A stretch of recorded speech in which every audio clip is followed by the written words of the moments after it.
everybody. I'm Dan Gordon, one of the co-founders of MyWorkDrive, and I have Scott Miller on the line with me today, and we're going to be going through Azure File Shares and how you might connect that to MyWorkDrive. Azure File Shares are a really cool option for customers that want to completely off-site all their file shares or back them up into Azure and not have to manage or worry about having those shares on premise. Also can be used for disaster recovery, multiple site options to sync them between sites using Azure File Share Sync.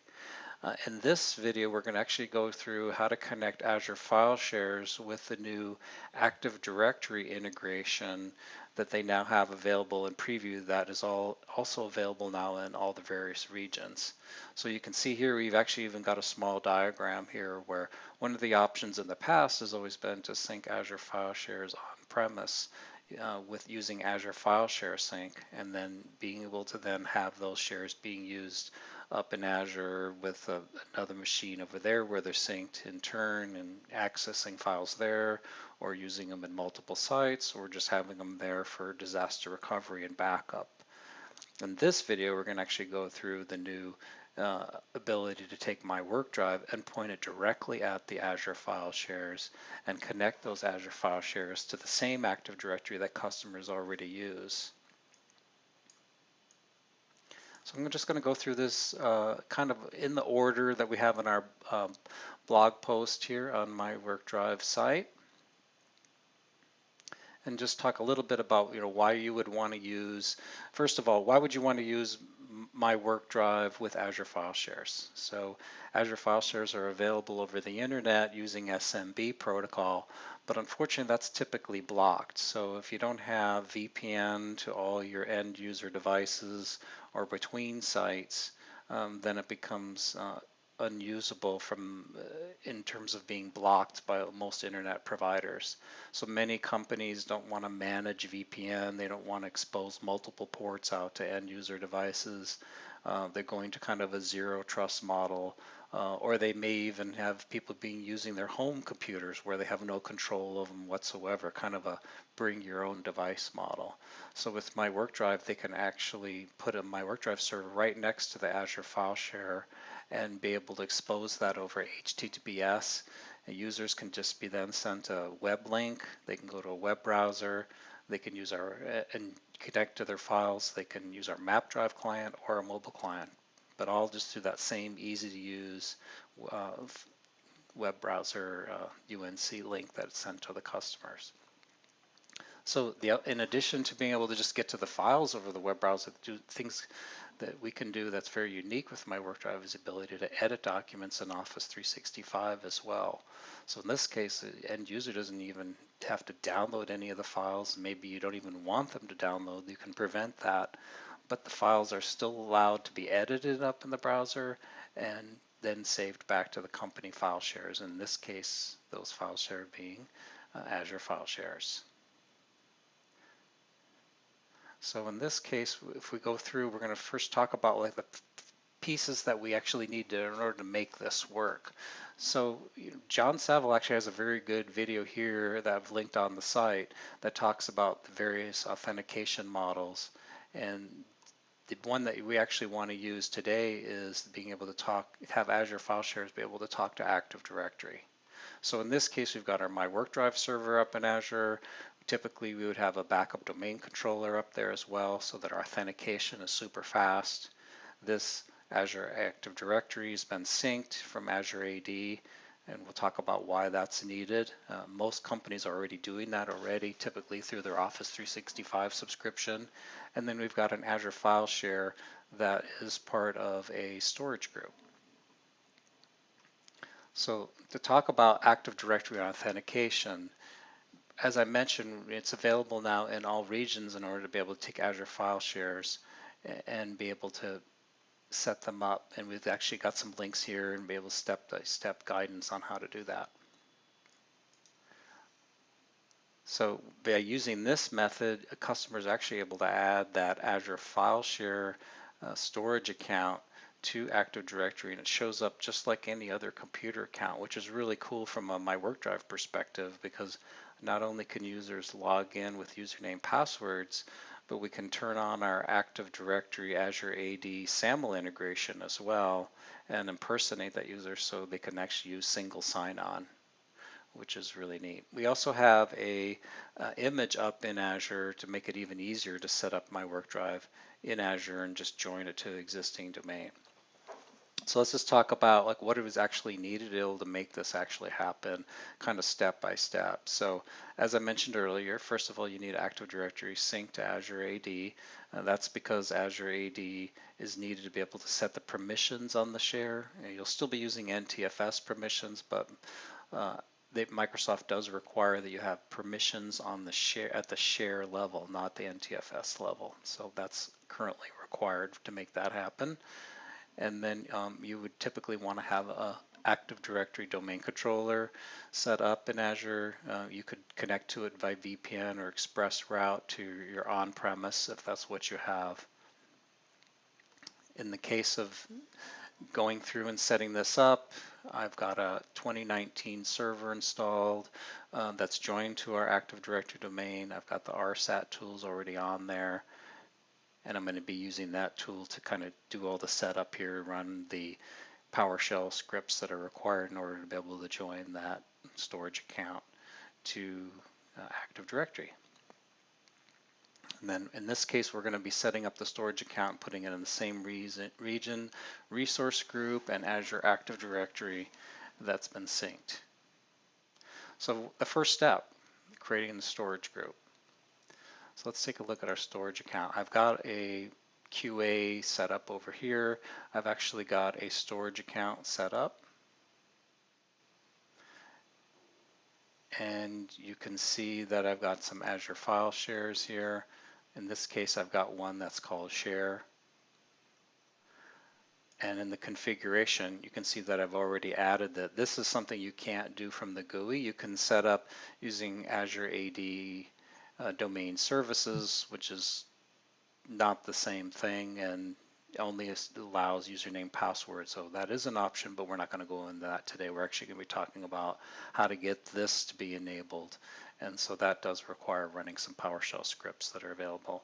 But you can see here I've got the storage account set up. I've got an Azure File Share, and I've got this located in the same region. I've got it also located in the same network as all the other stuff that I'm working on here. So if I actually look and go here and look at all the various networks, I put all this stuff together so they can all talk to each other. So in this case, I've got a VPN network. Doesn't really matter what it's called. You can see all these devices are part of that same network. I've also got a VPN connection back to HQ for this particular QA project. So you can see these are all connected. I've even set up DNS servers to point to my domain controller that's up in Azure, as well as one on-prem as backup. So that's kind of key to making this all work, so these all can talk together, they can do the authentication.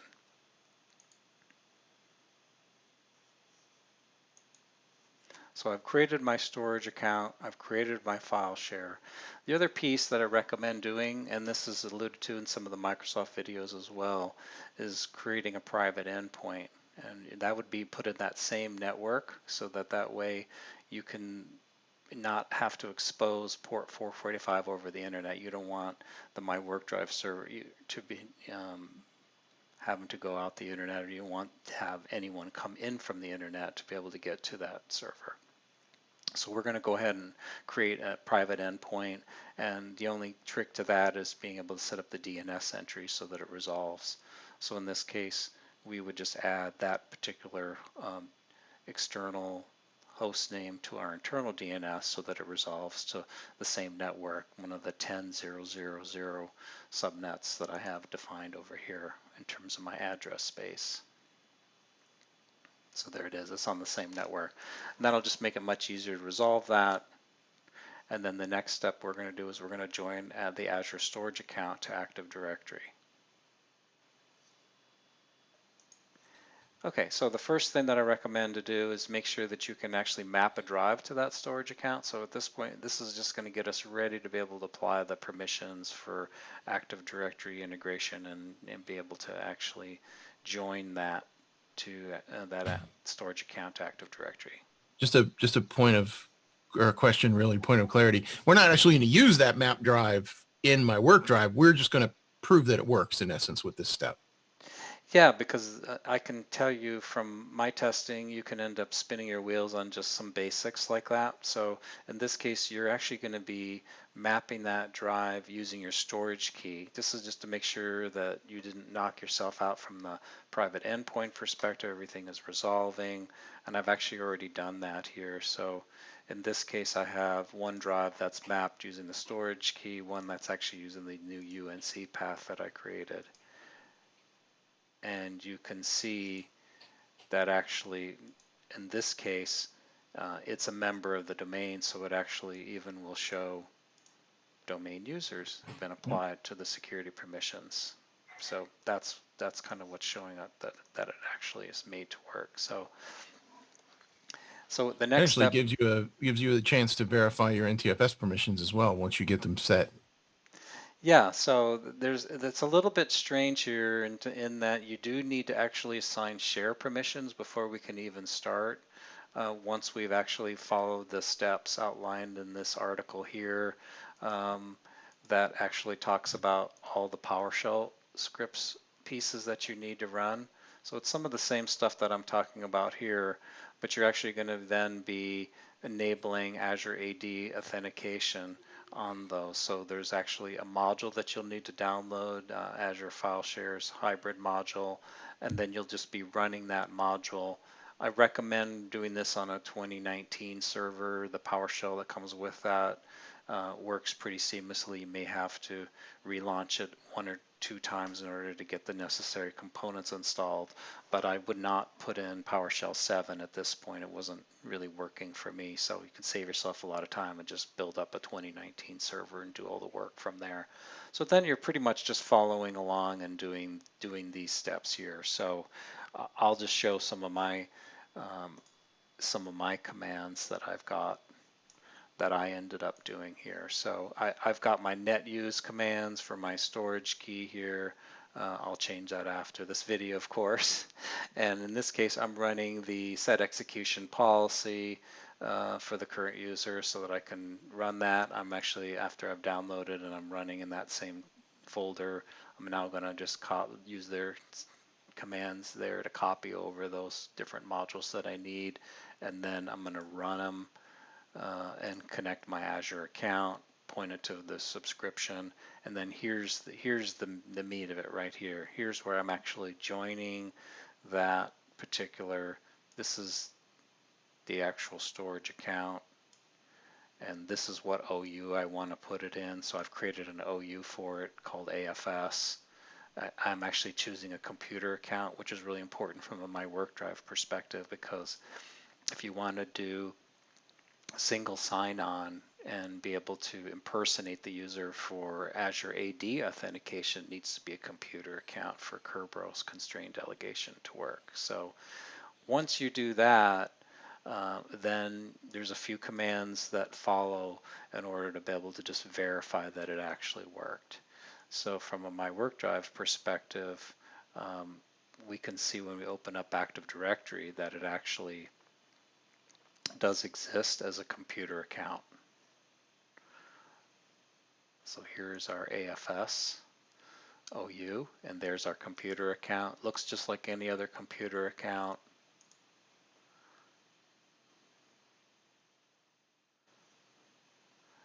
And in this case, we can go to our MyWorkDrive server and add this server in as one that trusts the MyWorkDrive server for the purposes of delegation. The interesting part, Scott, is that it only showed up as CIFS, which is really kind of cool. So you can really see that Microsoft's locking that down It's to a just that very, one protocol. yep. And that's a very common question that we get in implementations, and it is something that occasionally gets done incorrectly. So it's really nice to see. Yeah, and that's kind of the key to making this work in terms of making it seamless. By using full Active Directory authentication, you don't, unlike Azure AD domain services, you don't have to reset anybody's passwords. You don't have to store any hashes in Azure AD. And it also supports the single sign-on for the MyWorkDrive perspective or any other app for that matter that you want to have be able to trust your app. So,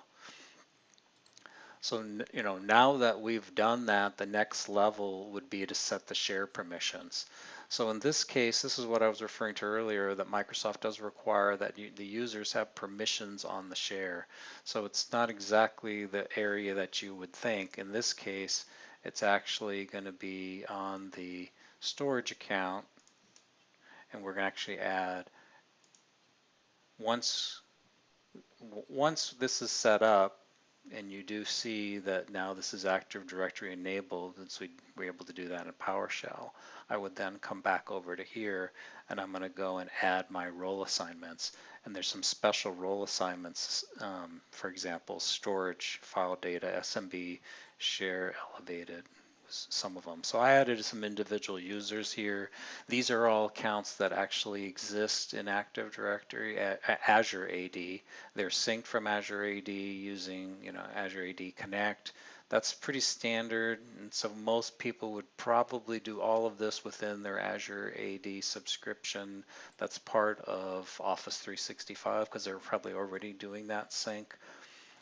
The only caveat here is if you want to do groups, from my understanding, you can't use domain users, domain admins groups, things like that. You'll need to sync some other types of group that you set up in local Active Directory and then add your users to that, or use a email enabled distribution group, and those then could be used here because that's what most people would want to do. This would be a one-time thing in that case, because all you're really doing is just setting permissions at the share level.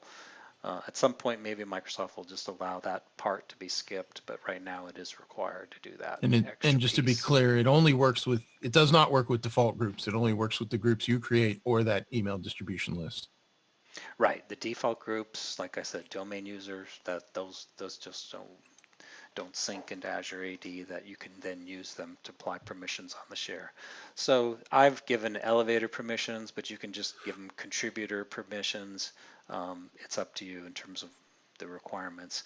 Most people don't even, in the old days, don't even really use share permissions. They just set share permissions to everyone, full control, and then use NTFS to actually set the real permissions, which is... Yeah, and this is not, and this is the exact same thing, right? This isn't actually going to allow them or give them additional permissions beyond NTFS.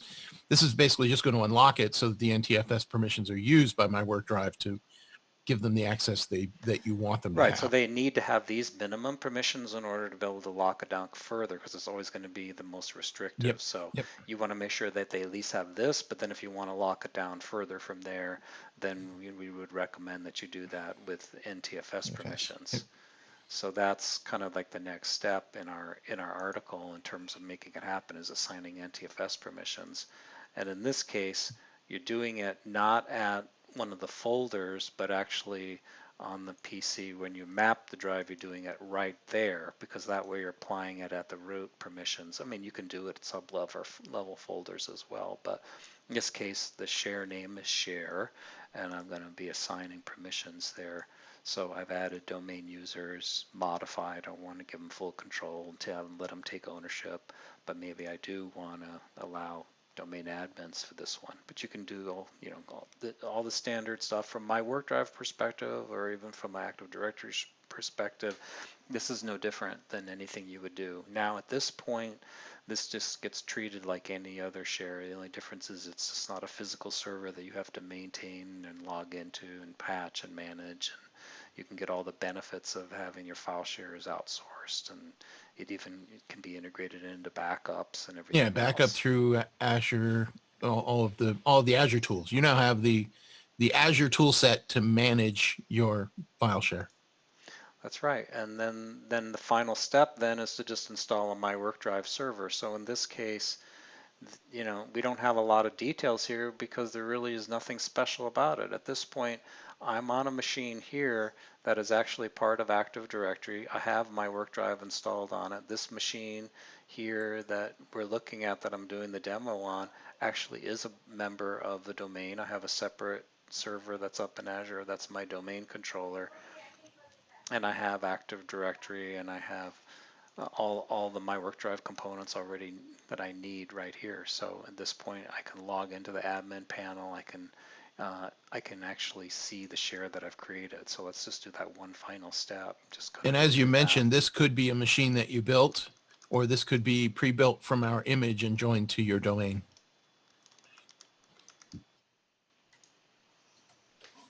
Great, yeah, and so you can see here I've actually got the share in there. So let's take a look at that.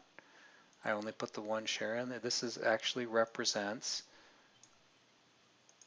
the UNC path to the Azure File Share. This is a host name that I've added to my internal DNS to make sure it's resolving to the 10.0.0 subnet. So it's protected from the internet. I'm just added a couple groups that are internal NTFS groups. We can add individual users. We can take them away.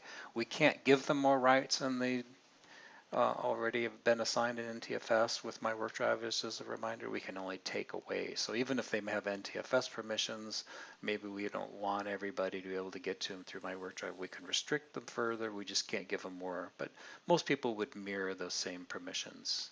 And again, that's nothing unique to an Azure File Share environment. That's just a MyWorkDrive feature. Right. This is the same old. And then the other thing that we can do is also set up Azure AD SAML. So that's, again, following the same instructions that we would typically use. That's all on our site as well. And you would just follow those same rules and instructions that we already have. The key always being with SSO to enable delegation, which, as we talked about, super simple because it's a computer account and restricted to CIFS, so very easy to add through Active Directory. Okay, so let's see what happens here. I'm going to go ahead and punch in our site, and we should be able to log in.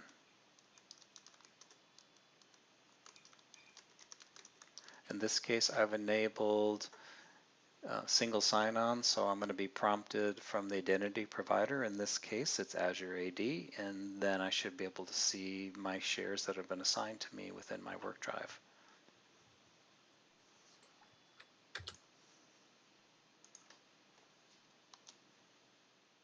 There we go. So I'm already logged on an account that's already logged in to that same Azure AD. So in this case, there's my Azure File Share.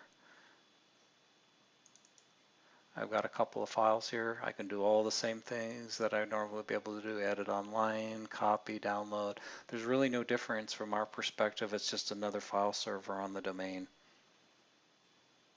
You can see I even picked up my home drive from on-premise. Probably not the best thing to do to go over a VPN tunnel to pick that up. We actually recommend you have your shares co-located next to the MyWorkDrive server for speed. But if you have ExpressRoute, some customers have been successful in doing that too.